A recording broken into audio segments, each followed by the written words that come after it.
नमस्कार मित्रांनो, आपले स्वागत आहे महाजन सर यूट्यूब चॅनलमध्ये. आज मी आपल्या ITIच्या सर्व विद्यार्थ्यांसाठी नवीन आणि आनंदाची बातमी घेऊन आलेलो आहे. ज्या विद्यार्थ्यांनी ह्या वर्षी म्हणजेच सत्र 2024-25 मध्ये प्रवेश केलेला आहे, या सर्व विद्यार्थ्यांसाठी शासनाने दरमहा ₹500 स्टायपेंड मंजूर केलेले आहे.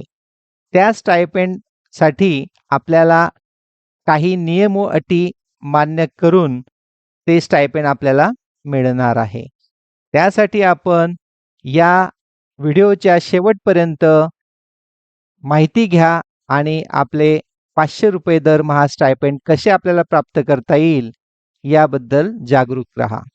सर्वप्रथम आपण व्हिडिओची सुरुवात करताना mahadbt.maharashtra.gov.in या साईटवर जाऊन आपल्याला या स्टायपेंडसाठी ॲप्लिकेशन करायचे आहे.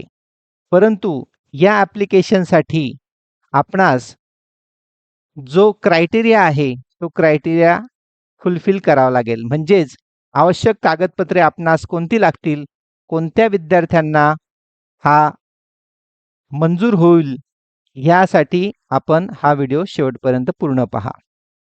यामध्ये स्किल डेव्हलपमेंट या डिपार्टमेंटच्या अंतर्गत 2023 साली शासनाकडनं एक शासन निर्णय निघालेला आहे. या शासन निर्णयामध्ये सांगण्यात आल्यानुसार पूर्वी ₹40 आणि 60 दरमहा विद्यार्थ्यांना स्टायपेंड मिळत होते.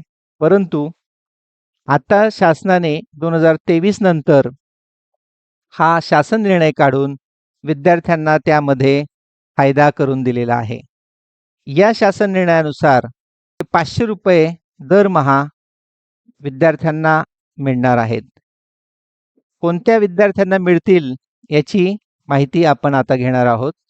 तर या शासन निर्णयानुसार सर्व विद्यार्थ्यांना जसे OBC, SC, ST, open, VJNT या सर्व विद्यार्थ्यांना या योजनेचा फायदा होईल. आता या योजनेमध्ये काय क्रायटेरिया असेल तो आपण पाहू.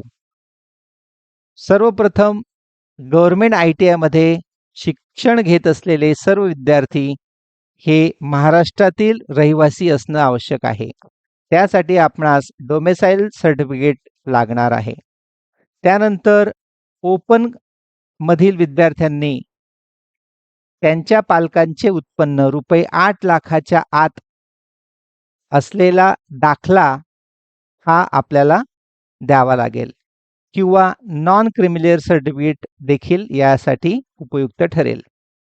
आता तिसरा क्रायटेरिया आहे, जास्तीत जास्त आपण 2 विद्यार्थ्यांसाठी ह्या योजनेचा फायदा करून घेऊ शकतो. त्यानंतर 4 नंबरचा फायदा आपल्याला आहे. 4 नंबरचा बेनिफिट आपल्याला दाखवण्यात आलेला आहे की या 2 इन्स्टॉलमेंटमध्ये आपल्याला हा फायदा मिळून जाईल. त्यानंतर आपल्याला 5 नंबरचा एलिजिबिलिटी क्रायटेरियामध्ये सांगण्यात आलेला आहे की आपली हजेरी ही 80% पेक्षा जास्त असायला हवी. म्हणजे शासनाने प्रोत्साहन आपल्याला दिलेलं आहे की आपण अटेंडन्स जास्तीत जास्त ठेवा, चांगल्या प्रकारचं शिक्षण घ्या आणि आपल्या संस्थेचे नाव उंच करा. त्यासाठी हा क्रायटेरिया आपणास दिलेला आहे.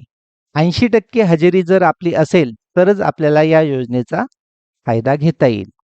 ज्या विद्यार्थी सेकंड इयरमध्ये जातील, जे विद्यार्थी सेकंड इयरमध्ये जातील त्या विद्यार्थ्यांसाठी पहिल्या वर्षाचा जो परीक्षा क्रमांक आहे तो महत्त्वाचा राहणार आहे आणि तो परीक्षा क्रमांक टाकून तुम्ही पासचा निकाल त्या ठिकाणी देणं अपेक्षित आहे. म्हणजेच प्रथम वर्ष ज्या विद्यार्थ्यांनी या योजनेचा फायदा घेतलेला आहे त्या सर्व विद्यार्थ्यांनी पास होऊन दुसऱ्या वर्षात प्रवेश केल्यानंतर त्यांना हा फायदा मिळेल. म्हणून चांगला अभ्यास करून चांगले मार्क मिळवून पहिलं वर्ष चांगल्या मार्कांनी पास व्हा. त्यानंतर 7 नंबरचा जो मुद्दा देण्यात आलेला आहे त्यामध्ये एससी कास्टमधील विद्यार्थ्यांनी त्यांच्या पालकांचे 2.5 लाखापर्यंतचे उत्पन्न असलेले दाखले सुद्धा आपण या ठिकाणी देऊ शकता. म्हणजेच फक्त एससी या कास्टमधील विद्यार्थ्यांना ही सवलत आहे की त्यांनी 2.5 लाखापासून त्या ठिकाणी 2.5 लाखापर्यंत जरी त्यांचं उत्पन्न असलं तरी त्यांना तो फायदा मिळू शकेल.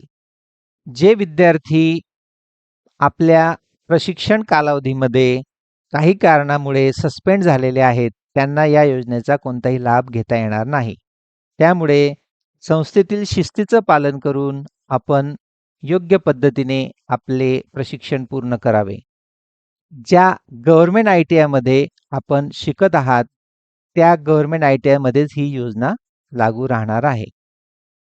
त्यानंतर तुमचं बँक खातं हे नॅशनलाइज बँकेत असणं आवश्यक आहे आणि ते आधारशी लिंक असणं आवश्यक आहे. त्यानंतर 11 नंबरचा मुद्दा देण्यात आलेला आहे की महाडीबीटी पोर्टलवर जाऊन आपण ह्या योजनेचा फॉर्म भरून त्याची प्रिंट काढून आपल्या संस्थेत ती जमा करायची आहे. त्यानंतर प्रायव्हेट ITIला या योजनेचा कोणताही फायदा मिळणार नाही. अशा प्रकारचे 13 मुद्दे ह्या शासन निर्णयामध्ये देखील देण्यात आलेले होते आणि या पोर्टलवर देखील ते देण्यात आलेले आहेत. जसं मी मगाशी सांगितलं की जे सिनियरचे विद्यार्थी असतील, दुसऱ्या वर्षात प्रवेश केलेला असेल, त्या विद्यार्थ्यांनी पॉलिसी रिन्यू करण्यासाठी तुम्हाला रोल नंबर आणि पास असल्याचा प्रमाणपत्र जोडावं लागेल आणि मागच्या वर्षी 80% हजेरी तुमची पूर्ण झालेली आहे हे देखील सिद्ध करून डॉक्युमेंट सबमिट करावे लागतील. आणि हे सर्व डॉक्युमेंट्स आपल्या संस्थेच्या कार्यालयात आपल्या शिक्षकांच्या माध्यमातून आपणास हे जमा करावे लागेल. त्यासाठी महत्त्वाचे जे कागदपत्र आहेत ते 6 देण्यात आलेले आहेत. एक आहे तुमचं इन्कम सर्टिफिकेट म्हणजेच उत्पन्नाचा दाखला.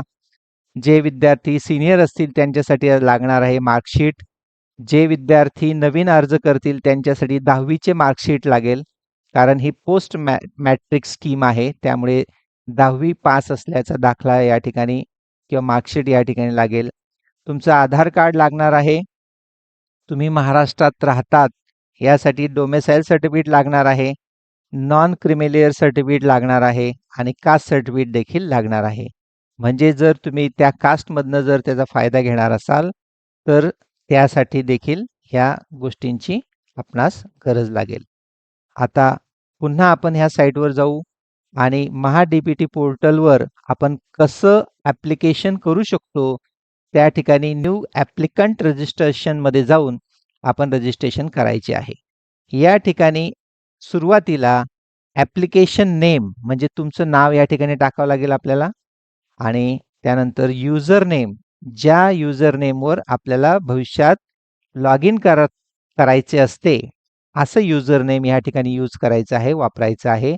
त्यानंतर पासवर्ड तुम्ही तुमचा सेट करायचा आहे.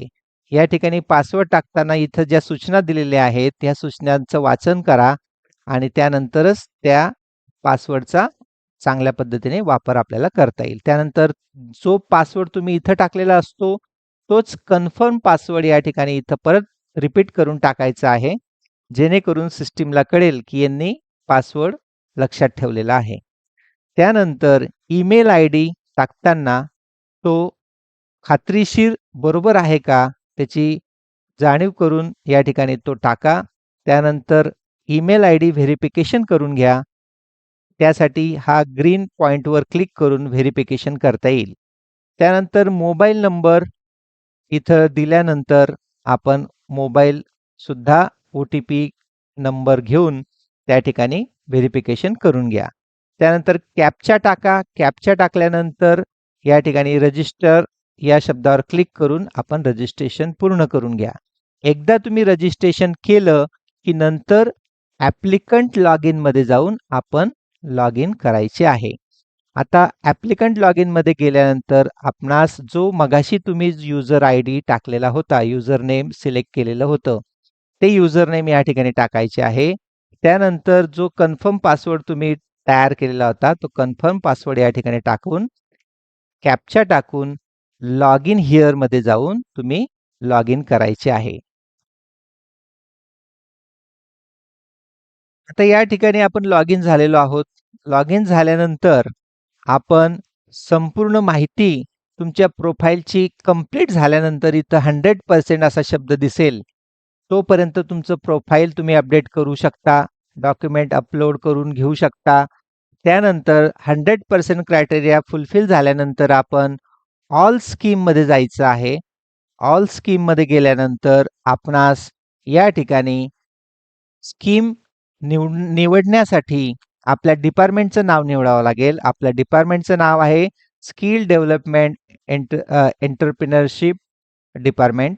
या ठिकाणी या स्कीममध्ये जाऊन आपण स्टायपेंड रुपये 500 पर मंथ या ठिकाणी सिलेक्ट करायचं आहे इन गव्हर्नमेंट ITI.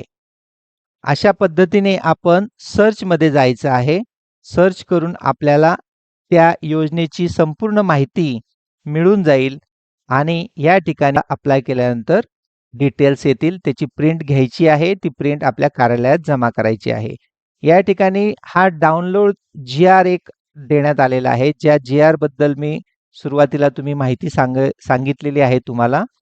तीच माहिती या शासन निर्णयामध्ये देण्यात आलेली आहे. 2023 ला हा शासन निर्णय निघालेला होता. या शासन निर्णयाची संपूर्ण माहिती या ठिकाणी आहे. ही देखील आपण वाचून घेऊ शकता. या योजनेची संपूर्ण माहिती जास्तीत जास्त आपण या साईटवरून घेऊ शकता. या साईटवर संपूर्ण प्रोफाईल तुमची अपडेट करायची आहे. ऑल स्कीममध्ये जाऊन जे आपल्याला स्कीम निवडायची आहे त्याची माहिती आपणास या ठिकाणी देण्यात आलेली आहे. इतरही काही फॉर्म्स आहेत, इतरही काही माहिती आहे, परंतु ती आपली उपयोगाची नाही. आपण रुपये 500 साठी ज्या योजनेत आपण अप्लाय करणार आहोत ते या ठिकाणी अप्लाय करायचं आहे. अप्लाय केल्यानंतर पुढची माहिती तुम्हाला भरणं सोपं जाईल. अशा प्रकारे मी आपणास या पूर्ण योजनेची माहिती दिलेली आहे. या योजनेची माहिती घेतल्यानंतर आपण आपल्या सर्व ITIच्या मित्रांना ही माहिती शेअर करा आणि या व्हिडिओच्या खाली एक टेलिग्रामची लिंक दिलेली आहे. त्या लिंकवर आपण जाऊन स्वतः त्या ठिकाणी ती लिंक जॉइन करा. त्यामध्ये आपणास जे काही डाऊट वाटत असतील ती डाऊट आपण त्या ठिकाणी विचारा. तुमच्या प्रत्येक प्रश्नाचे उत्तर मी देण्याचा प्रयत्न करेल आणि पुढील व्हिडिओसाठी आपण या चॅनलला नक्की सबस्क्राईब करा. असेच नवीन नवीन व्हिडिओ मी आपणासाठी बनवत राहील.